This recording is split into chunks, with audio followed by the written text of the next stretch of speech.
Back to my channel students. आज के lecture में हम लोग लिस्ट टॉपिक ही कंटिन्यू करेंगे। मैंने वीडियो सीरीज में पार्ट 1 सीएसएस के लिए बनाया। अभी जो सीरीज में बना रहा हूँ part 2 only for list topics.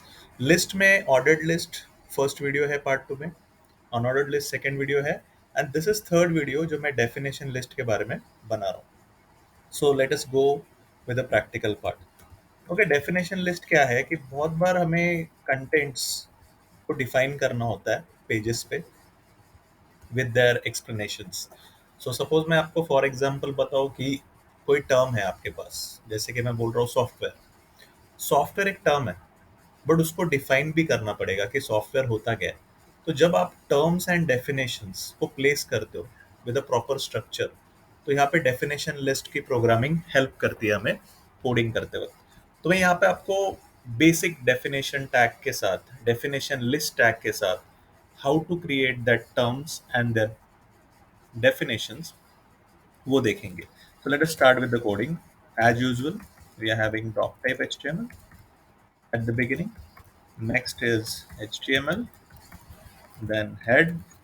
ये सीक्वेंस आपको हमेशा हर पेज पे, हर कोडिंग में याद ही रखना है स्टूडेंट, सो दैट आपकी कोडिंग प्रैक्टिस के बाद ही फ्लॉलेस होगी विदाउट एरर।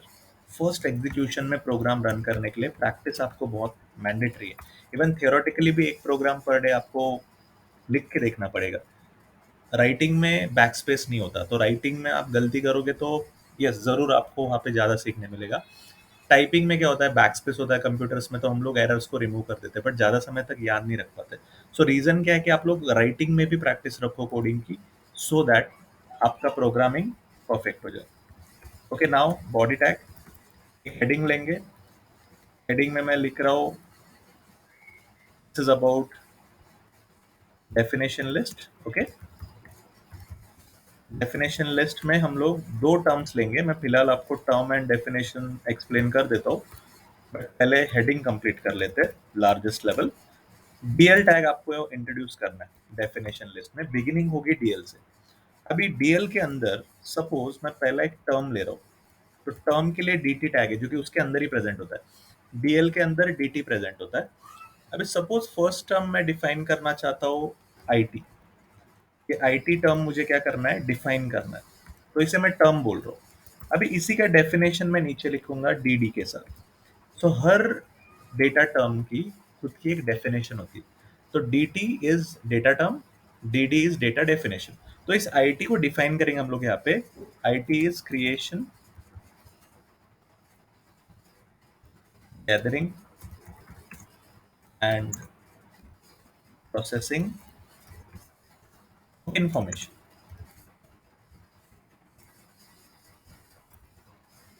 ओके, सो ये डेफिनेशन मैंने लिखा डीडी के अंदर। तो यहाँ पे एक ही टर्म लिया है मैंने आईटी, और सेकंड उसको डिफाइन किया। अभी और एक नया टर्म अगर आपको डिफाइन करना है, तो आप क्या कर सकते हो, फिर से एक डीटी टैग लोगे। यहाँ पे मैं लिख रहा हूँ सॉफ्टवेयर। फिर मुझे सॉफ्टवेयर को डिफाइन करना है, तो सॉफ्टवेयर एक टर्म है। इसको डिफाइन करने के लिए उसका रिस्पेक्टिव डीडी हम लोग लेंगे।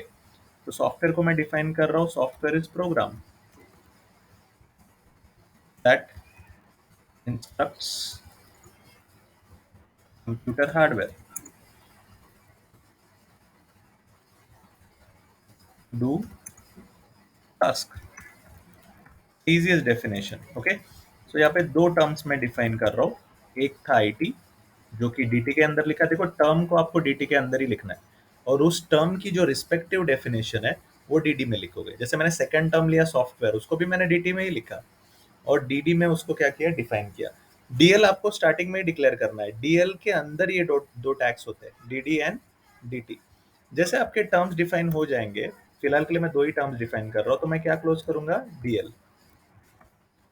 एंड लास्ट में after completing dd का sequence, I'm going to close body tag and then HTML। देखो स्टूडेंट, डेफिनेशन लिस्ट समझना बहुत इजी है। इस पर्टिकुलर प्रोग्राम में आपको टर्म्स लेने, जो भी टर्म्स लोगे उसको डिफाइन करोगे, एंड डिफाइन करने के बाद आप कंप्लीट करोगे closing of DL tag. DL शुरू होता है और एंड होता है जब आपके सारे टर्म्स एंड उनके डेफिनेशंस कंप्लीट हो जाएंगे। So let us save this file with DL. So मेरे डेडिकेटेड फोल्डर में यहाँ पे फाइल जा रहा है dl.html। देखो नेम कैन बी एनीथिंग, मैंने हमेशा से बोला है कि फाइल का नेम आप जो देना है वो दो, बट एक्सटेंशन हमेशा .html ही होना चाहिए। Okay, so let us go with this. अभी रन करते कोडिंग को। कोड रन करने के लिए हम जाएंगे उस फोल्डर में, और यहाँ पे देखो डीएल वाला टैग क्रिएट हो चुका है। इसको डबल क्लिक करेंगे। जैसे आपने डबल क्लिक किया, देखो आईटी टर्म यहाँ पे ऊपर दिख रहा है और उसका डेफिनेशन नीचे दिख रहा है। फिर सॉफ्टवेयर टर्म दिख रहा है, उसका डेफिनेशन दिख रहा है। तो पेज पे जो आउटपुट होगा डेफिनेशन लिस्ट का वो ऐसे होगा, टर्म उसकी डेफिनेशन, टर्म उसकी डेफिनेशन, लाइक दैट। एक डीएल के अंदर आप मल्टीपल टर्म्स डिफाइन कर सकते हो। प्लीज रिमेंबर दिस, डीएल एक ही बार डिक्लेयर करोगे, एक सिंगल डीएल के अंदर multiple DD and DT tags होते हैं। बहुत टाइम पे टू करेक्ट आंसर्स में भी आपको पूछ सकते हैं कि DL tag contains dash and dash tag. तो वहां पे आपको पता होना चाहिए कि डीएल के अंदर दो टैग्स होते हैं, DD for data definition, DT for data transfer. This is most important student. So आप जब कोडिंग में ये लिस्ट का टॉपिक पढ़ोगे तो लिस्ट में you have ordered list, unordered list, definition list.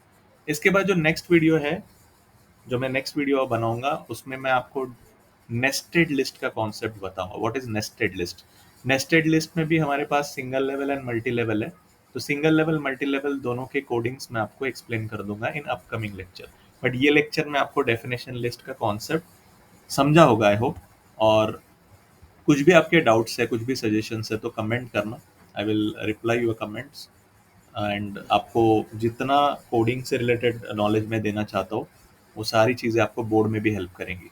So HTML का जो फर्स्ट चैप्टर है आपका एडवांस वेब डिजाइनिंग, स्टूडेंट उसको सीरियसली लेना, क्योंकि मैंने स्टार्टिंग वीडियो में ही बोला था कि more than 25 marks you can secure from this chapter. ज़्यादा से ज़्यादा टेक्निकल कोडिंग इसी चैप्टर में है। इफ़ यू कंसिडर साइंस, तो साइंस में 3 स्किल सेट है, PHP, then advanced JavaScript and advanced web designing. Commerce में we have digital marketing skill set के practicals, we are having LibreOffice database के concept के practicals, then advanced web designing and Tally. So practical skill set criteria is very different. Theory के लिए जब आप 80 marks के लिए प्रिपेयर करोगे तो चैप्टर 1 प्रॉपरली थरोली सबको, साइंस कॉमर्स दोनों को कॉमन चैप्टर है तो उसको अच्छे से करना ही है आपको। और आगे के वीडियो सीरीज में मैं प्रैक्टिकल्स भी कवर करने की कोशिश करूंगा, so that it will be quite helpful for you to revise again and again IT subject. Okay, so thank you very much students. Please like, subscribe, share my channel. कुछ comment suggestion हो तो वो भी आप बताना। Thank you very much.